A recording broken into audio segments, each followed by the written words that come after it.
quand même de ces événements du temps de la fin, qu'on parle quand même de la guerre qui est entre Israël, Palestine, la position ou le positionnement que certains même ont pris par rapport à cette guerre. Il y a certains qui en soutiennent Israël pour dire que non, l'Israël c'est le choix des dieux. Israël, c'est vrai, c'est l'horloge des dieux. Il faut vraiment prier pour ces pays, ces nations, afin qu'il y ait quand même la paix, parce que Israël est au point de plusieurs révélations. Alors, je voudrais quand même qu'on en parle aujourd'hui. Alors, quel regard avez-vous par rapport à tout ce qui est en train de se dérouler entre Israël et Palestine?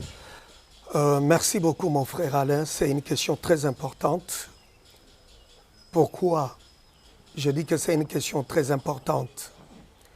Cela laisse entendre qu'il y a un problème d'immaturité parmi les chrétiens. Nombreux alors. Ce qui se passe au Proche-Orient, c'est une guerre entre deux religions,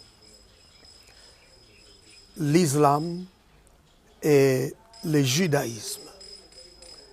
Et comme vous venez de le dire, je pense même 90% des chrétiens, ils soutiennent Israël en dépit de tout ce qu'Israël peut faire en désaccord avec les droits de l'homme.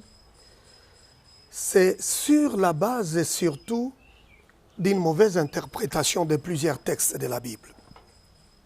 Je viens de noter dans votre question un point important, l'élection ou le choix de ceux que nous appelons juifs, le peuple élu.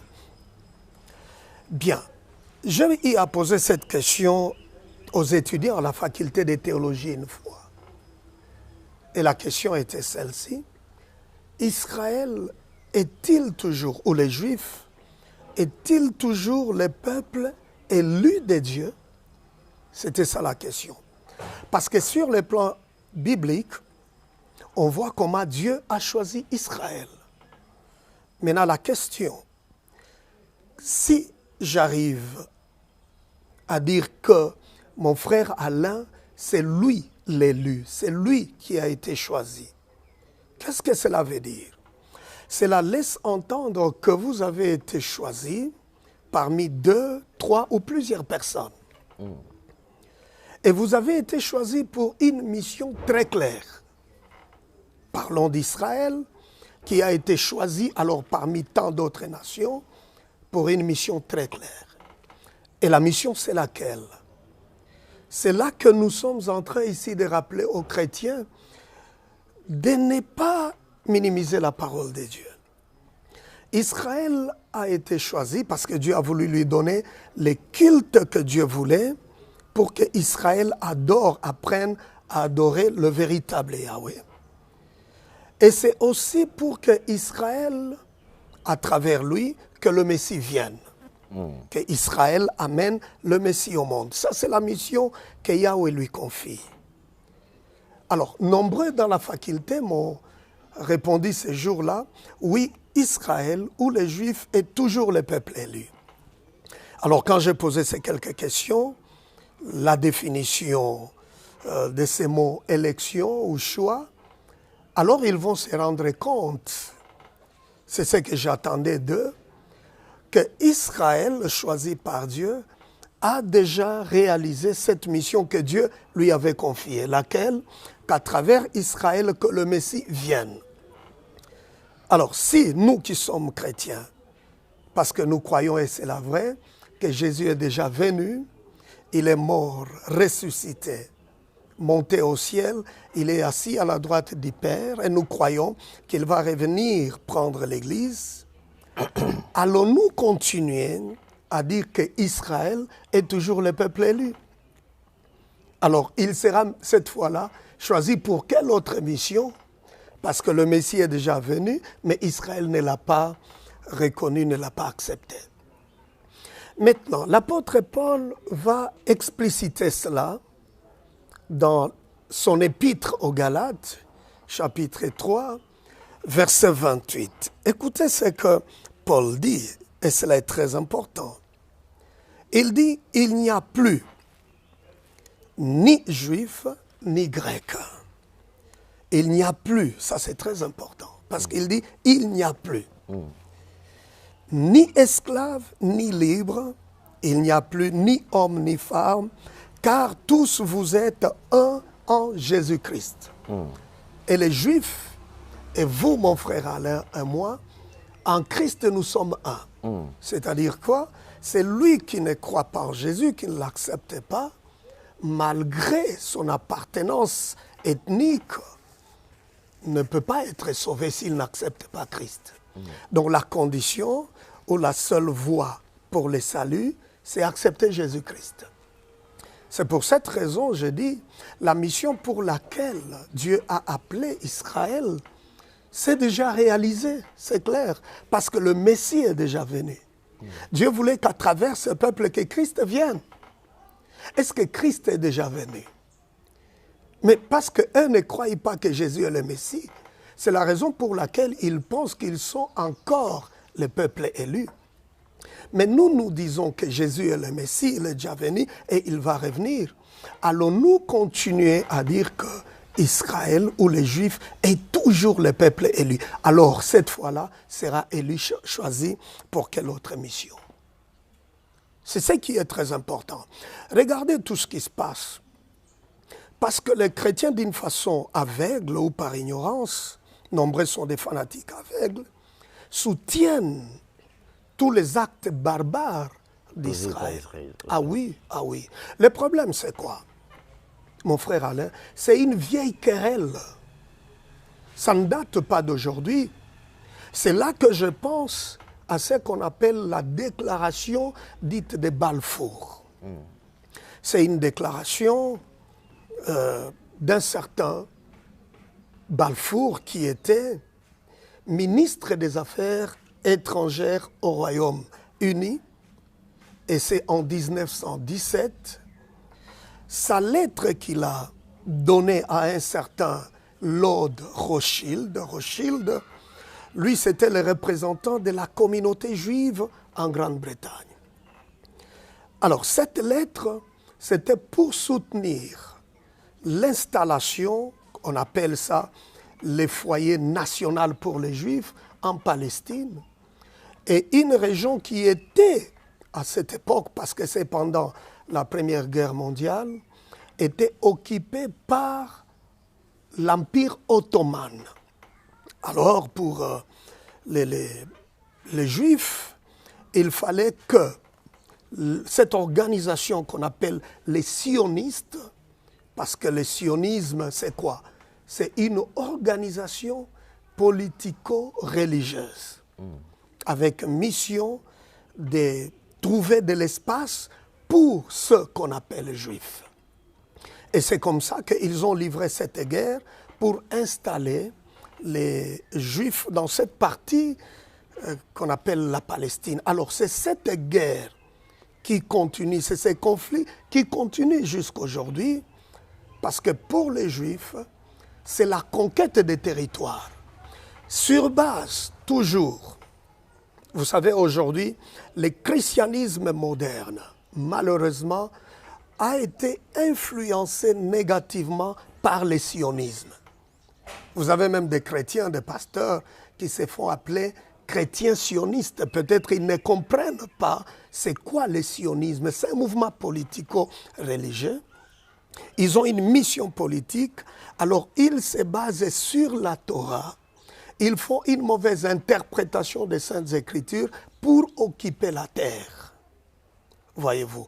Maintenant, pour eux, les Juifs, je vais vous rappeler une chose.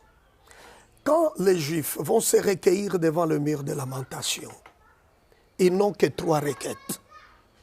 C'est les ignorants, les autres peuples, quand ils vont, ils mettent des papiers dans les fissures des murs pour demander, je ne sais pas, un travail, un mariage ou de l'argent, mais les Juifs n'ont que 3 requêtes. La première, c'est ce qu'on appelle le retour des Juifs en Palestine. Mais comme il n'y a pas assez d'espace pour tous ceux qui doivent retourner, alors il faut chasser les occupants qu'ils ont trouvés, là-bas. Il faut les chasser, c'est ce qu'on appelle le retour des Juifs en Palestine, soutenu malheureusement par des chrétiens évangéliques, des chrétiens sionistes. C'est une influence négative qui vient des États-Unis, mais qui va s'étendre partout à travers le monde pour soutenir les sionistes. Il y a des organisations dites chrétiennes qui soutiennent même financièrement, qui soutiennent les logements de ces Juifs qui doivent rentrer en Palestine, qui soutiennent même leur éducation. Et en hébreu, on appelle ce mouvement Aliyah. C'est comme ça qu'il y a même des chrétiens, c'est triste mon frère Alain, qui sont en alliance avec même des ambassades juives. Ça, c'est pourquoi je dis c'est triste. Alors, toute alliance sioniste et chrétienne, c'est une grande supercherie. Parce que le diable est derrière, c'est juste un moyen pour déchristianiser le monde. Alors, il faudrait que tous ces juifs dits de la diaspora retournent en Palestine. Ça, c'est la raison de cette guerre. Une autre requête, c'est quoi? Quand les Juifs sont pris devant le mur de lamentation, c'est pour que le Messie vienne. Le Messie, j'ai parlé de ça largement dans mon livre « L'ascension du faux Messie ». Le Messie attendu par les Juifs, ce n'est pas Jésus-Christ de Nazareth. Parce que pour eux, le Messie, c'est un homme né d'une femme, d'un homme sans caractère divin. C'est lui qui va construire le troisième temple. Parce qu'eux ne croient pas en Jésus. C'est là que je dis, mon frère Alain. D'abord, finissons avec la troisième requête. Et la troisième requête des Juifs devant le mur de lamentation, quand ils vont pour se recueillir, c'est la reconstruction du troisième temple. C'est même le désir des Juifs dans cette guerre. Parce que n'oubliez pas, l'organisation qu'on appelle Hamas, si on parle de Hamas, tout de suite on dira que c'est une organisation terroriste. Mais qui désigne les Hamas organisation terroriste? C'est le département américain qui a désigné cette organisation comme les Hamas. Parce que pour les Hamas, j'ai suivi même leur déclaration, ils ont donné la raison pour laquelle ils ont attaqué Israël. L'une des raisons, c'est quoi? C'est les récentes flambées de violence à la mosquée qu'on appelle Al-Aqsa. C'est la politique israélienne, c'est le mauvais traitement des Palestiniens par les Israéliens. Alors, ils revendiquent pour eux, c'est le point culminant de la colère contre la politique israélienne. Alors, les Hamas et les autres organisations telles que Hezbollah, en Iran, il y a aussi une bande armée, et ces organisations n'accepteront pas que la mosquée dite Al-Aqsa soit détruite. Parce que pour les Juifs, comment vont-ils construire ou reconstruire le troisième temple? Il faut d'abord détruire la mosquée Al-Aqsa. Parce que pour eux, cette esplanade de la mosquée Al-Aqsa, c'est là qu'il y avait le temple de Salomon. Maintenant, il faut détruire la mosquée pour reconstruire le troisième temple. Maintenant, la question la plus importante. Ici, je m'adresse à ceux qui soutiennent ces actes barbares commis par Israël. Soutenir que cette mosquée soit détruite, quand je dis ça, moi je ne suis pas musulman, je suis chrétien. Et ce n'est pas pour donner raison à ces bandes armées comme les Hamas, les Hezbollah. Mais ce que je vais dire aux chrétiens, c'est quoi? Soutenir ce qu'Israël est en train de faire veut tout simplement dire soutenir la reconstruction du troisième temple. Et ne soyez pas étonnés aujourd'hui, des chrétiens savez, c'est triste, mon frère Alain. Il y a des gens, même pour être consacrés ou reconnus comme représentants d'une telle organisation chrétienne, il faut d'abord partir en Israël. C'est cette alliance sioniste chrétienne. Qu'est-ce que nous avons à gagner de cette relation avec les Juifs apostats?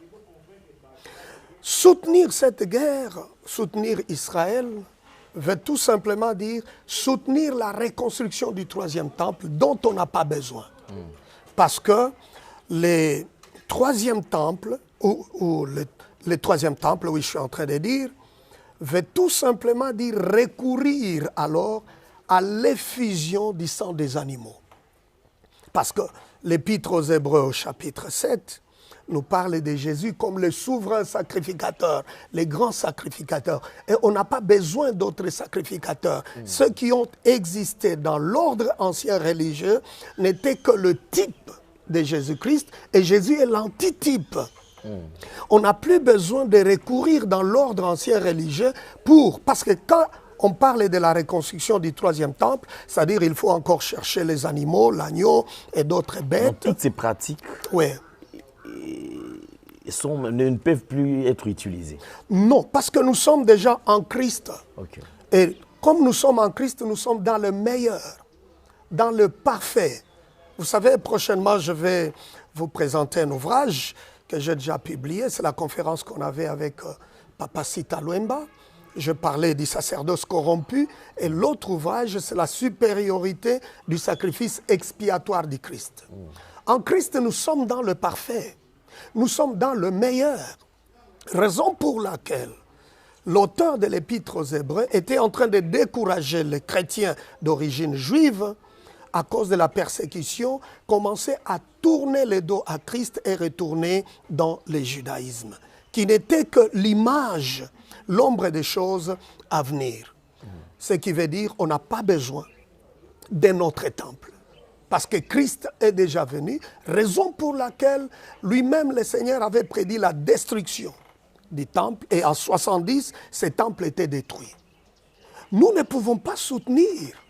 Mon frère Alain, je ne sais pas où est l'Église aujourd'hui. L'Église a glissé en quoi? Nous ne pouvons pas soutenir la reconstruction du troisième temple. Nous ne pouvons pas soutenir. Je me demande, l'Église doit encore enseigner. Nous ne devons pas soutenir la manifestation d'un autre Messie en dehors de Jésus-Christ.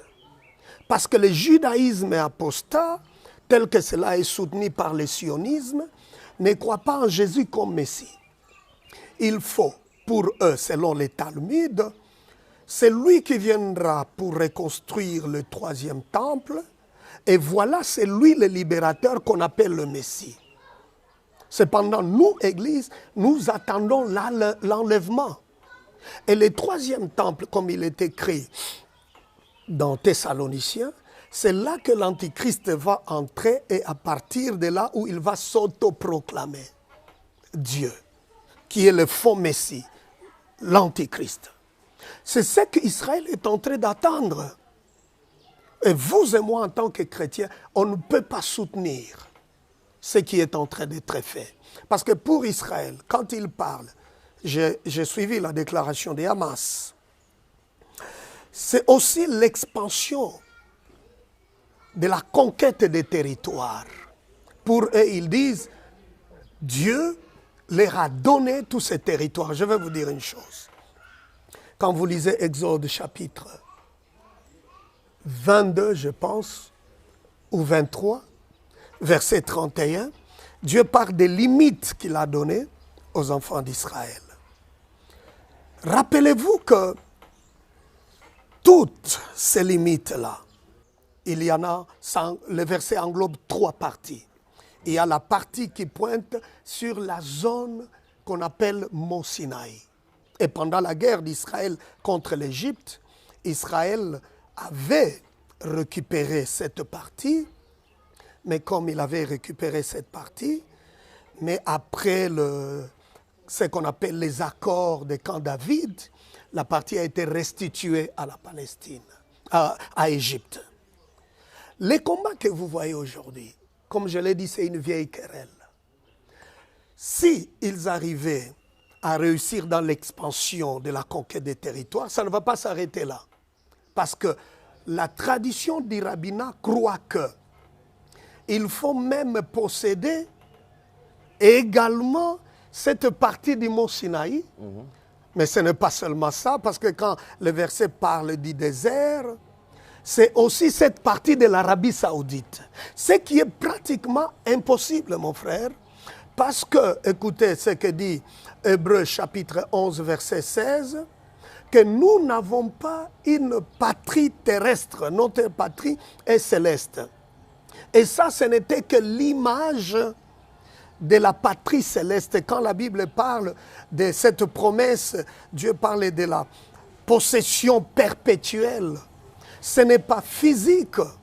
Maintenant, se réalise, comme nous dit l'Épître aux Hébreux. Donc, il y a un problème d'une mauvaise exploitation des textes bibliques. Il faut encore enseigner à l'Église. Il faut enseigner même aux serviteurs de Dieu. C'est toute une école pour que les gens parviennent à comprendre que le soutien qu'ils apportent à Israël est en désaccord avec les Saintes Écritures.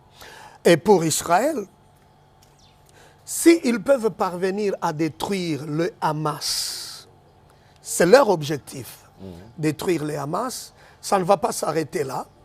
Il faut s'attaquer aussi contre le Hezbollah. Quand on va finir avec le Hezbollah, il y a une autre bande armée iranienne. C'est la raison pour laquelle, vous voyez, ils sont sans cœur. Ils tuent comme vous êtes en train de suivre, vous et moi, chaque jour à la télé. C'est dans l'objectif de neutraliser le Hamas. Et vous savez ce qui est choquant? Les chrétiens qui meurent en Palestine, les autres chrétiens qui sont comme au Congo et ailleurs applaudissent tout ce qu'Israël fait. Cependant, en Palestine, il y a des églises chrétiennes qui meurent par des gens qui n'aiment pas Christ.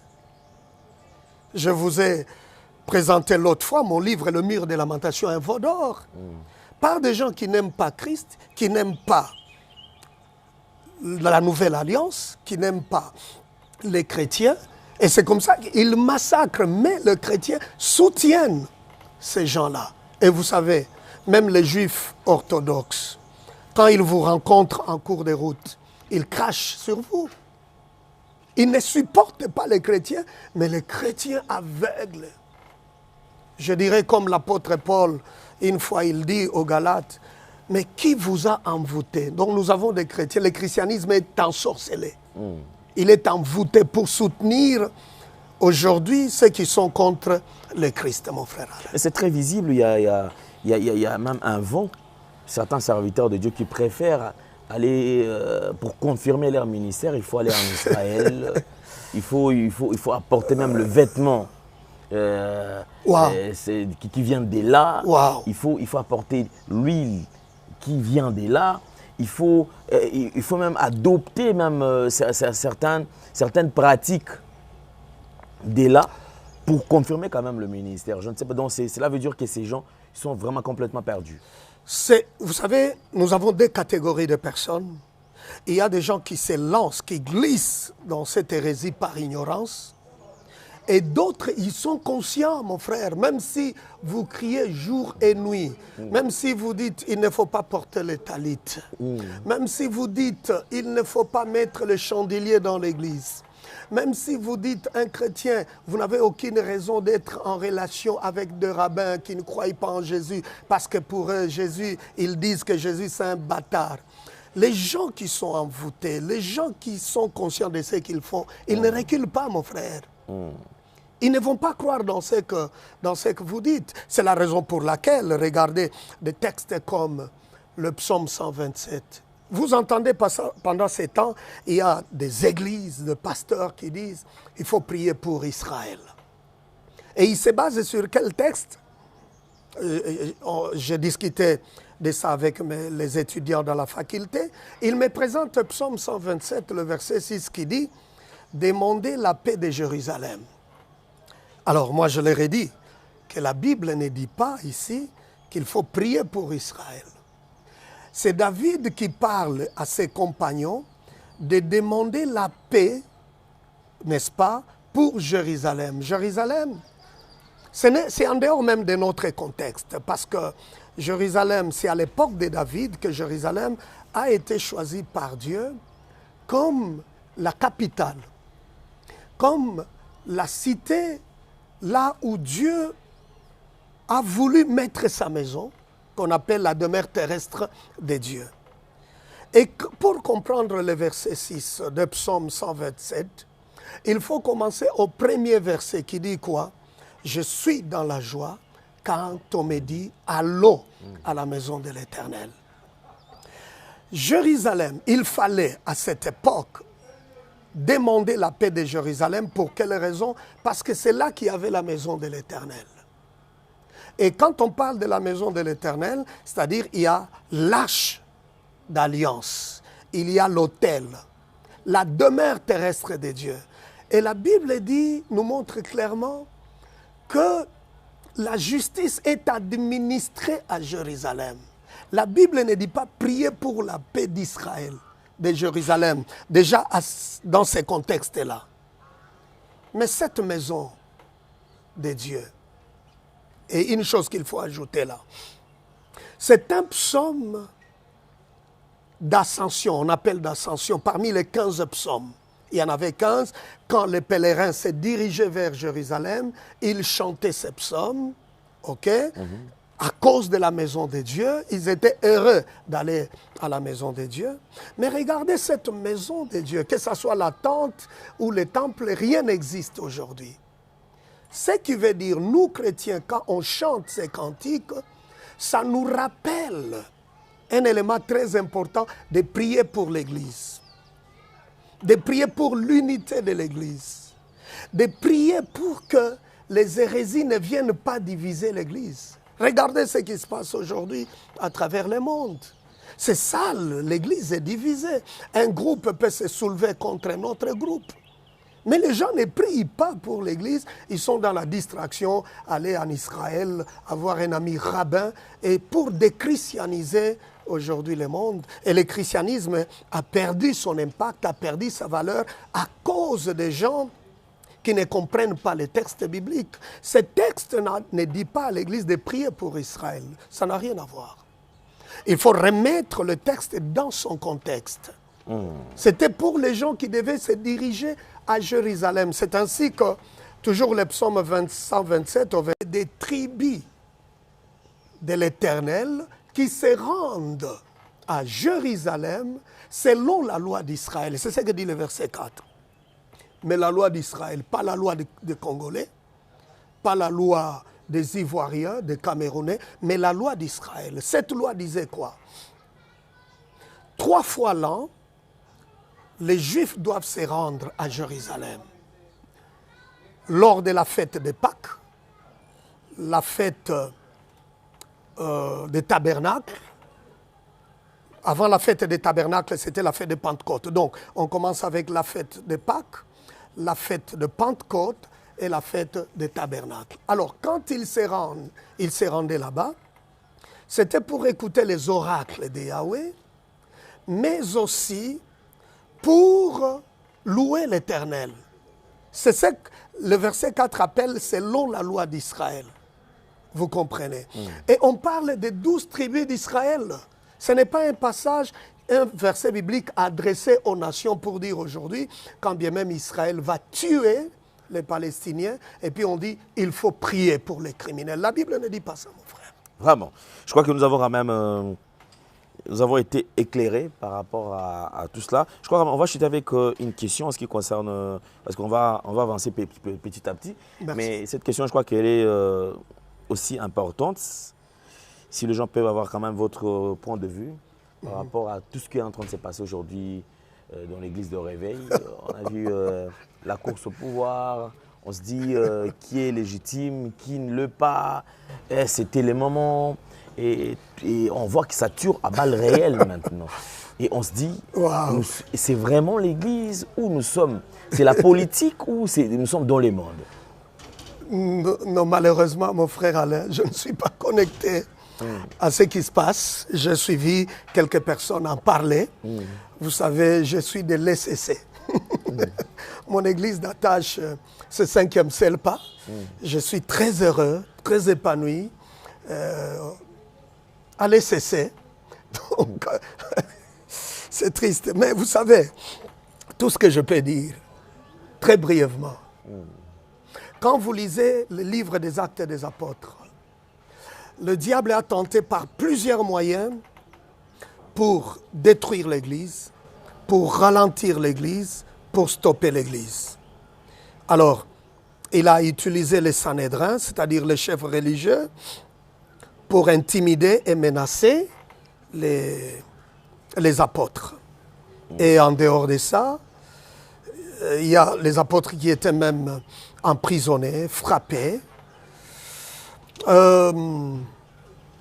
Vous savez que même au chapitre 5, Ananias et Saphira ont essayé d'essuyer l'Église. Mais Dieu lui-même est intervenu et Ananias et Saphira étaient morts.